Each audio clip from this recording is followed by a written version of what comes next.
Back in Indiana, we could learn by the end of next week how the Indiana Economic Development Corporation used taxpayer dollars to fund its operations. The board voted this afternoon to release a forensic audit of the agency.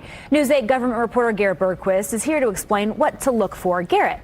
So the governor's office says the report still has to go through a legal review before they can release it. They do confirm to me the audit did not find evidence of criminal wrongdoing.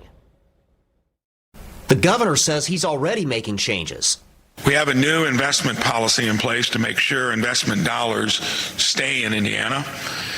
The Indiana Economic Development Foundation has not accepted any new contributions since April. That was another entity within the IEDC, and we are putting together a plan to wind it down.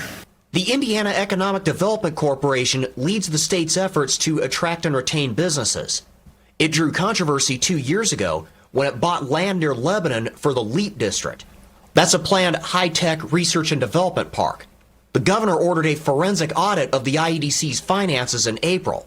Then in June, Braun replaced the entire IEDC board of directors. Here's what Secretary of Commerce David Adams told me about the audit last month in an interview for All Indiana Politics. We want to make sure that, if there are areas that have to be improved, that we're proactive in terms of getting those areas addressed. And you've got my commitment and the governor's commitment. We're going to do that. Make sure that we've got a transparent process here. And then if there are issues that get identified, that we get those things corrected. The governor's office says lawyers still need to redact some information from the report based on state law. They say those redactions will not be significant. Democrats say state lawmakers have struggled for years to get answers on the IEDC's internal operations. They say they especially want to learn about potential conflicts of interest involving IEDC leadership.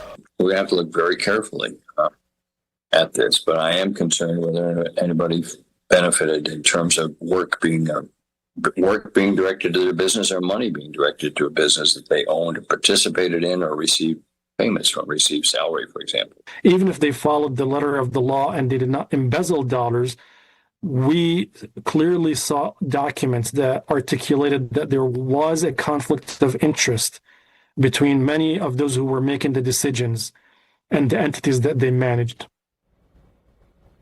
Both Delaney and Kadora tell me they think the changes Governor Braun has announced so far are a good start. I'm Garrett Bergquist for Wish TV and WishTV.com.